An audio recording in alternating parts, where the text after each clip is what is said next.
Dans ce cours, je vais vous montrer comment la communication non violente peut être intégrée dans votre vie de différentes manières. D'abord, comment vous communiquez avec vous-même, en particulier au moment où ce n'est pas facile de le faire, lorsque vous avez fait une erreur et qu'il serait beaucoup plus facile de juste vous blâmer.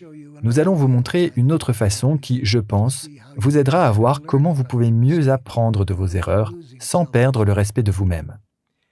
Et je vais vous montrer alors comment relier la communication non violente avec les personnes dont vous êtes le plus proche, votre famille, les personnes avec lesquelles vous travaillez.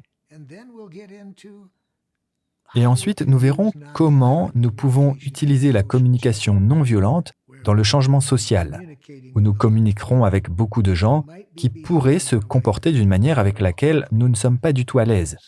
Alors, comment pouvons-nous utiliser la communication non violente pour se connecter avec les gens dans ces conditions, ce qui est le plus susceptible d'amener les deux parties à se sentir enrichis?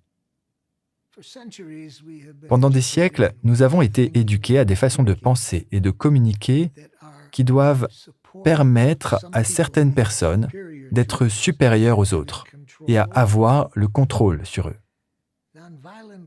La communication non violente vient d'un objectif différent, qui n'est pas d'enseigner aux gens à être obéissants à des autorités supérieures. La communication non violente est orientée vers la capacité de se connecter avec des personnes d'une manière qui nous permet de communiquer avec eux avec compassion, ce qui signifie que nous sommes intéressés par contribuer à leur bien-être et les aider à contribuer à notre bien-être.